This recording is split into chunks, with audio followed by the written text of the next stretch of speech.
Hello, Peekers. Welcome back. I'm Miranda. And I'm Mackenzie. And this is your one-stop shop for storytelling. Tea spilling. And to keep up with the latest book talk drama you have been missing out on. All right, life updates real quick. Anything to share, Mackenzie? I think that the only thing that I have to share actually is, so I work at a hospital, will remain unnamed for anonymity purposes, obviously.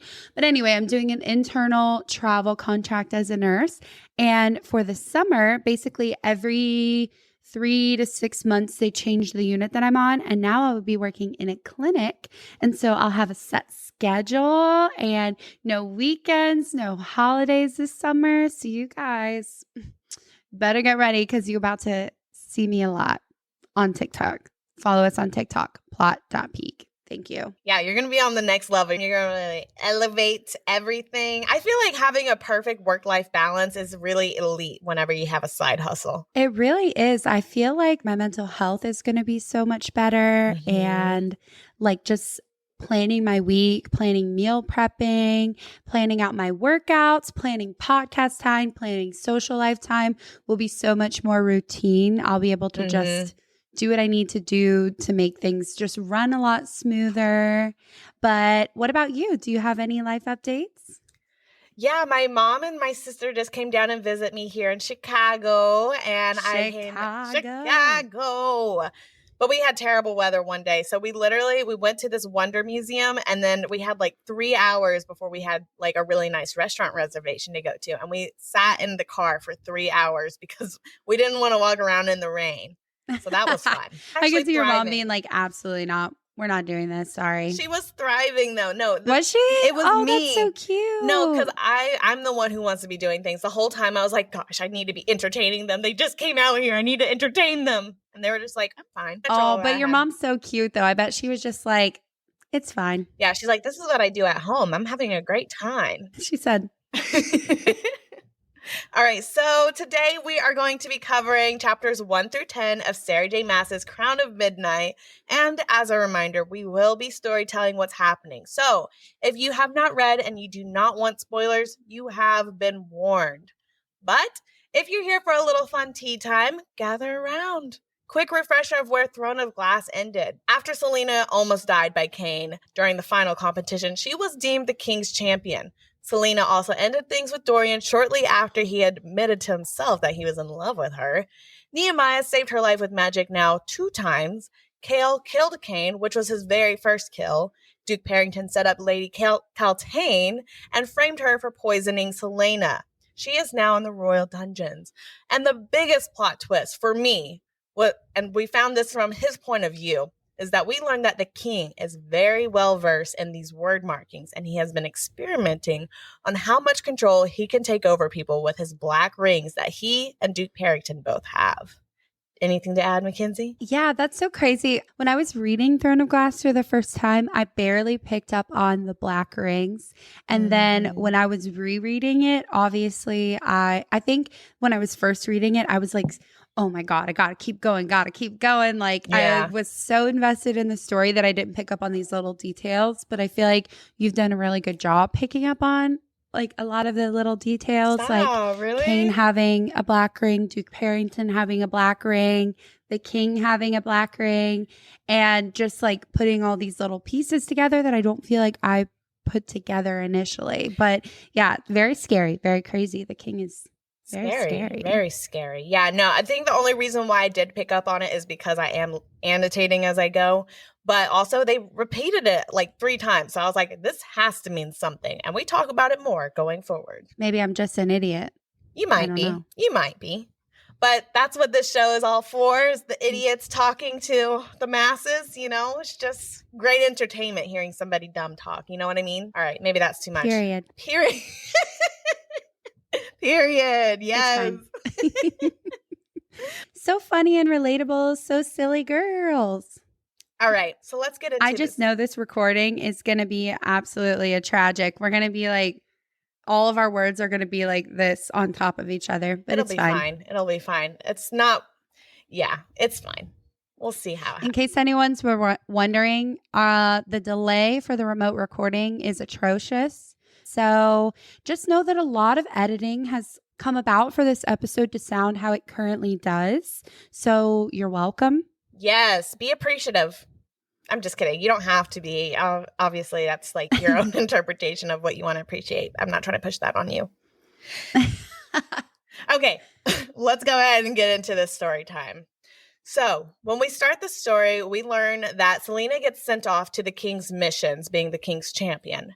And as she's sent off on these missions, she's being Celaena, meaning she's obviously very distrustful of the king, so she's not going to just straight up kill the targets when she meets them. She gives them an option. She tells them, hey, listen, I was in here by the king, so you can either fight and die, or you can give me your royal signet and then flee the country and drop your name, and nobody will ever hear from you ever again. Am I right? And she's like, I'm going to get these dead bodies from the sick houses so that way by the time I get home to the glass castle, they'll be decomposed enough that nobody can really tell that it's not the real person. And she's usually like a couple weeks away, so that gives her more than enough time to have these things decay. But when she returns from her latest mission, Dorian and Chaol are trying their best to be chill about this whole situation with her job having to kill people. They're uncomfy, and it definitely doesn't help whenever she comes back to the castle with the heads of the king's victims, and she throws them on the floor in front of the king. And they're just like, interesting. Okay, so she's doing it. I feel like how we talked about in the last, or maybe it was the episode before, how Chaol is like the stressed mother hen. I can just only imagine the thoughts that were actually going through his head whenever she throws the head on the floor, like, oh God, oh God, oh God, this is happening. This is happening. She's an assassin. This is real. I just know he's like internally panicking. And honestly, it kind of describes Dorian as like little surprise, but like, Celaena, that's a girl. She's doing what she's got to do. Yeah, I love the contrast because Chaol really does I can tell that Chaol likes her, and we get into this in this part of the book too. So, but he obviously likes Celaena, but he's just like, gosh, I can't believe she's actually killing these people. Like, she's actually got to people and bring them back. Well, and also like he is the king's royal guard and is not a fan of killing.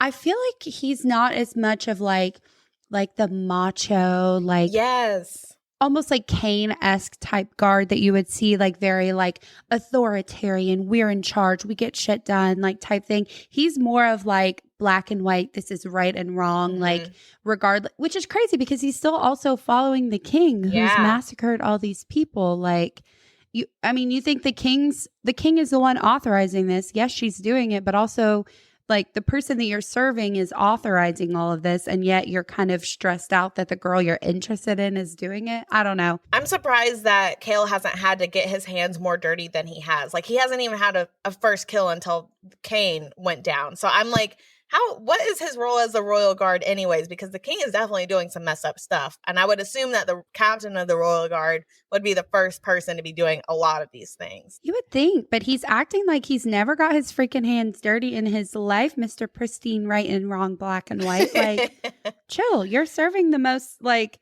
sadistic massacre in the kingdom. Like, can't get mad at his assassin, his hired assassin that you chose to fall for, or that you happen to fall for. So when Celaena gets back from her latest mission, the king gives her the next assignment for a guy who's, quote, interfering with his plans. The target ends up being someone Celaena grew up with, and it's someone within the city, which isn't the greatest thing for her because it's going to make faking his death that much harder. And the target's name is Archer. And he used to train with Aderlin's assassin when they were growing up. He's actually grown up to become one of the most famous and like well-wanted male courtesans. And before we get too far into this, I want to describe Archer because what we read in the book is he's literally one of the most beautiful, sexy, like juiciest men you'll ever see.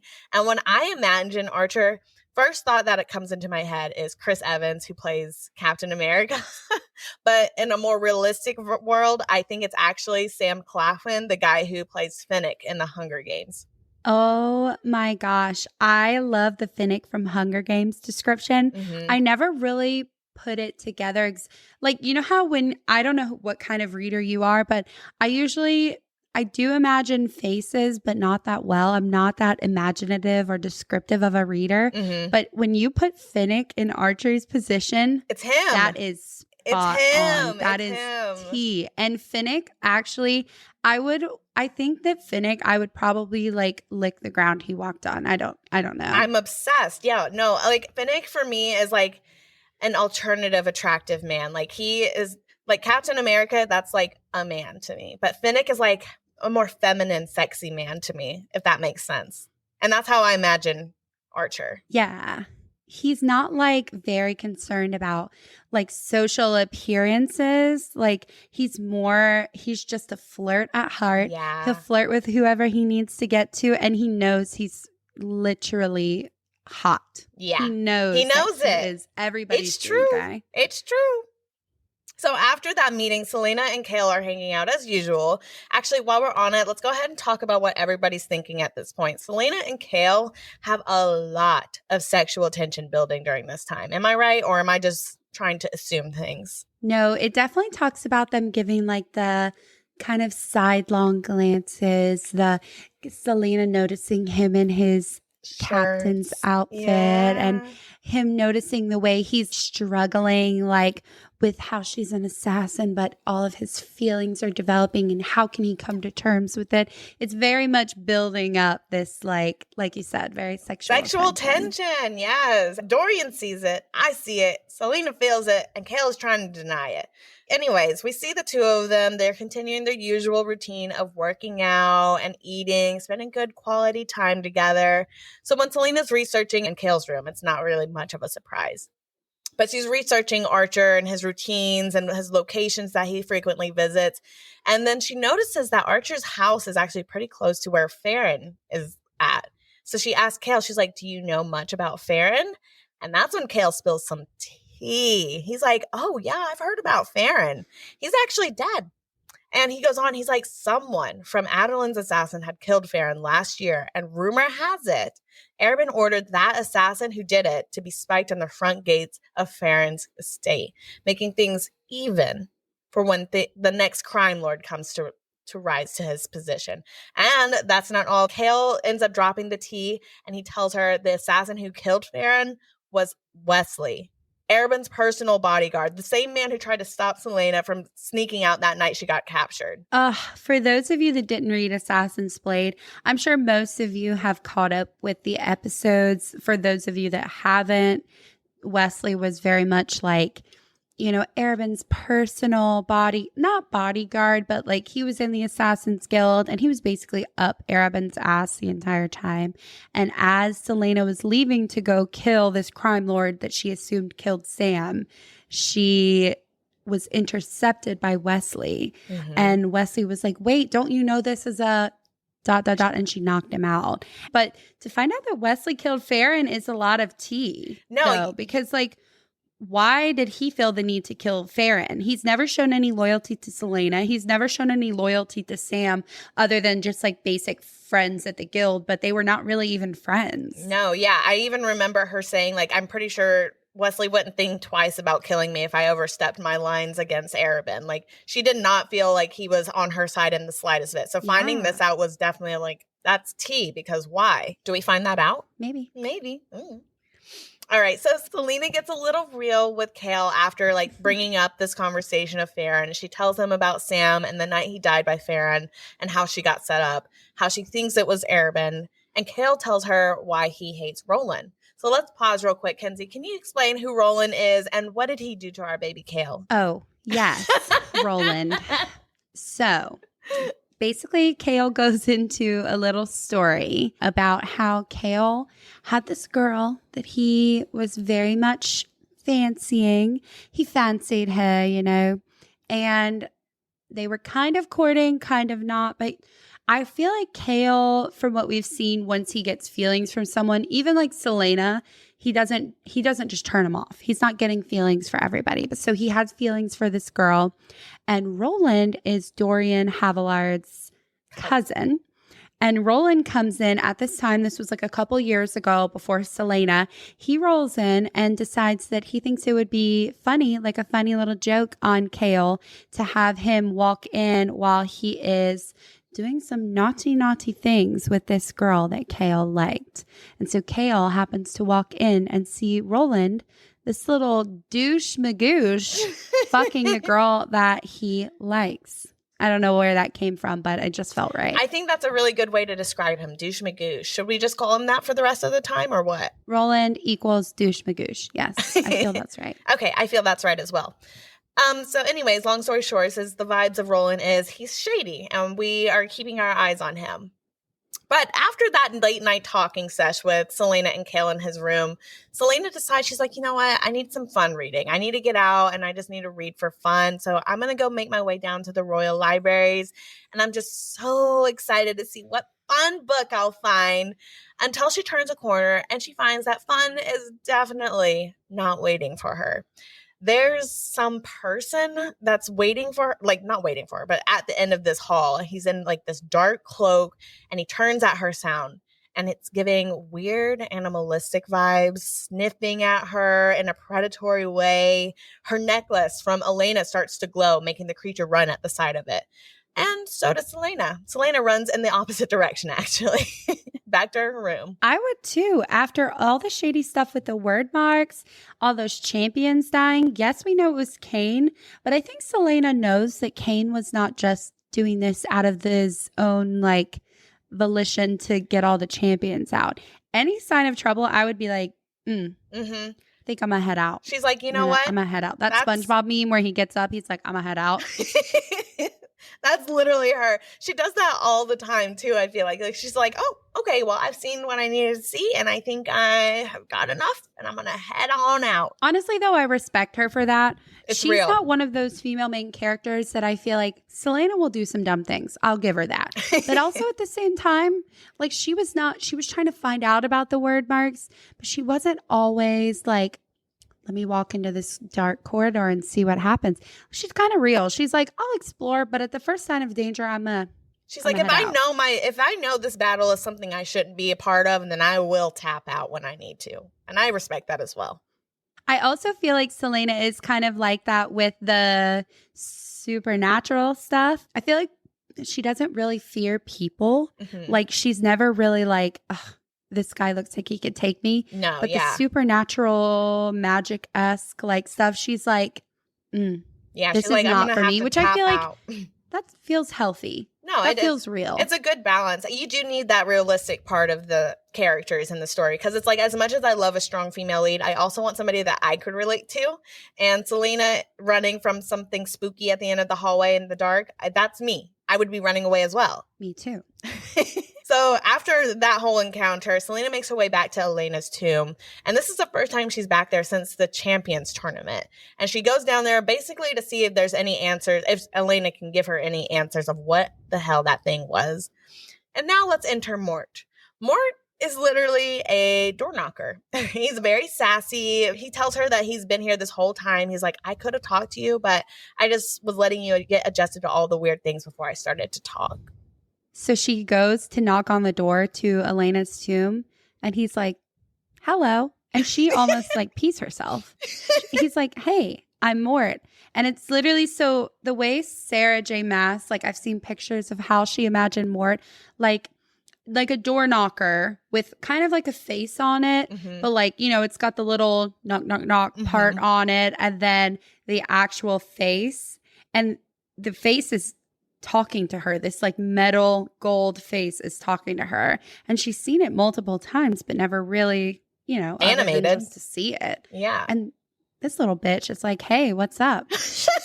I would shit myself. No, he's like, hey. That's so funny. He really did just say, he's like, hey, what's up? How y'all doing? How y'all doing? But no, and even still, like after like he introduces himself and he's like, yeah, I'm Mort. I was just like letting you get accustomed. He's being rude to her and he's trying not to answer any of her questions because she's like, okay, cool. So you're a talking door knocker. Do you know where Elena is? Blah, blah, blah. He's like, never heard of her. I don't know what you're talking about. He's playing dumb, basically. I feel like he's low-key gaslighting her. No, he is. He's so fake. Like he's funny, but he's fake. I would be like, that's it. I'm going to melt you off this. I think at one point she does say, I'm going to melt you off this door if you don't tell me what you know. I would probably go into abusive mode and grab the knocker and be like, tell me what's going on. You 100% would go into abusive mode. You would go get your toolkit and try to take him apart. I have to threaten people to get the things that I need. You know what I mean? So it's like, if it's just a door knocker, I got to do what I can. Eventually, though, he's like, just kidding. I know who you're asking about. She did leave you a message. And Mort tells her that Celaena actually told him before she left away to whatever land she's in right now. She was like, tell her that I just don't have the strength to summon myself here right now. But Celaena needs to find and stop whatever the king's plans are. Celaena has had enough about this destiny stuff that everybody's talking about. She is tired of everybody pushing this into her face. And she's like, I'm literally just a girl. I have no powers, no army, no freedom. Why the fuck is everyone telling me that I'm here to save the world?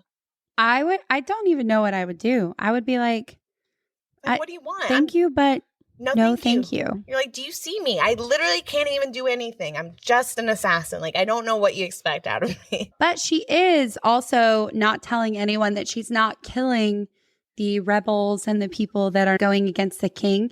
So I feel like low-key in her heart, she's like, I'm doing my part. I've done what I can do. I feel like in this point, because we don't know why everybody's coming to her, I'd be like, why are you coming to me? I don't know what you want from me. I can literally only kill people. Like, I don't know why you're coming to me with all these issues. But anyways, the next day, Celaena and Chaol stage an accidental run-in with Archer, one that was supposed to be just an act. For Celaena to bat her eyes and just to get a arranged meeting with Archer to find out how he, of all people, were interfering with the king's plans. But Chaol isn't stupid. He can see it's not all an act. Actually, he can see how attractive Archer is, and it makes him a little bit jealous, if we're being honest. And in his POV, he's even like, calm down. She's literally going to be killing him at the end of the month. Chill out. He is like the king of denial. He's like, it's fine. She likes him. I don't like her or anything, but I'm glad he's going to die. She's not even his partner. He's like, I don't want to date her. I'm not interested in her. But anyone that she likes, I do hope that they die. Period. So in Celaena's POV, though, whenever they run into Archer, she notices that Archer has only gotten more attractive since the last time they saw each other. And this has been making it really easy for her to play into her flirtation. She snags a deal with him, and they're going to meet up the next night. They're going to go on a date, a really nice date. And so when she goes out, she's in like a rather risque but super fashionable dress. And she's stunning. But their date is so uncomfy. It's funny because the whole time Archer is like giving her this heavy eye contact and it's making her sweat a bit. Honestly, if Archer slash, what's his name? Finnick? Oh, if Archer slash Finnick from Hunger Games was flirting with me, I'd be like, you know what? One good round, he's going to die anyway. It's cool. Let's meet me in the back. What's the harm? Anyway, so they're having a great dinner. They're having a good time. Things are getting really flirty for both of them. Like, Celaena can feel the heat and everything. They get in this carriage ride. She's like, oh my gosh, I'm kind of nervous. Like, what if he's going to want me to, like, step up to what I've been putting down at this carriage ride? But they end up having, like, a really sweet talk about their lives, their futures, their hopes for their futures, what it could be like. It's really, really sweet. And that's when Celaena feels like this would be the perfect time to share that she was sent here by the king to kill him. I mean, honestly, I think there was no good way to lead up into that. I think she did what she needed to do and was like, I'm going to flirt. I'm going to have a good time. Let him, ruffle my feathers a little bit. By the way, I need to kill you. You're like, don't freak out, but I am here to assassinate you. Dinner was so good, though. Thank you so much. That's so funny. Okay. But before we finish up the story time, we do have some side plot updates. First, Lady Celaena. We know that she's still in the royal dungeons, and the tea is that Celaena went down to see if she was willing to spill any tea on the king's plan that everybody is warning her to stop. Lady Celaena, unfortunately, is quite pitiful, and she might be a little bit crazy. I'm not too sure. She tells her, she's like, I can only see in fragments right now, and these crow's wings are just way too loud. She's in the basement, so I'm not sure what she's hearing down there. And then she does spill a little tea saying that Duke Parrington, when he does come to visit her, it's usually not for pleasantries. That is actually so disgusting, though, the fact that he manipulated her into poisoning her, like poisoning Celaena, and then manipulated everyone around to be like, oh, well, she did it. That's crazy. She must be crazy. And obviously, there's something going on with her, like mental status. And he's like, you know what? I'm going to head down there, have a little fun, and then just go about my life. Like, that is atrocious. I've never liked Duke Parrington. From the literally the very first impression of him, it was just not it. I was like, from him throwing Celaena down on the ground when she was shackled up and super malnourished and everything, to the things that I've seen he do firsthand, he sounds worse or equal to the king. Like, they seem like they are best friends. They are definitely on each other's same wavelength. Well, and even at the end of the last book, like them having those conversations about the word marks and about finding out about Celaena, obviously they've got each other's number. Like, they are working toward the same goal, whatever that may be. Mm-hmm. Yeah, and I feel like I think Parrington's just happy to be here, honestly. He's like, I love this guy, and I'm going to do whatever he wants me to do as long as I can sit and have my little money bag over here and my court over here. He's just icky. He's very disgusting. He gives me the highest level of ick. Mm-hmm. And then we've got Holland. He's returned back home. Yeah, so that's horrifying for everyone involved. But on the twist side, though, with his return, they are going to be throwing a lot of festivities, so that's fun. Yeah, little festivities for the little baby murderer. Love that. Woo! Okay, and then we've got Dorian and Celaena. Whenever they interact in this book now, it's definitely awkward vibes because Dorian is still a little butthurt that she obviously has feelings for Chaol and she didn't choose him. And I feel like that's just a little awkward to read around, but like, it is what it is, you know? Literally, Celaena and Chaol, during this first part of this book, they're both like the most oblivious people. Like, Celaena doesn't realize, she realizes that Chaol is her friend, but she doesn't realize that she has feelings for him or is not admitting it. And Chaol knows that Celaena is his friend, but he has all these issues with her occupation, and he thinks that he doesn't have any feelings for her, but he wants anyone that's around her to die. Like, they're the two most oblivious people to what everyone can see is going on. Would you consider them a miscommunication trope, or are they something else? What kind of trope are they? I almost think enemies to lovers.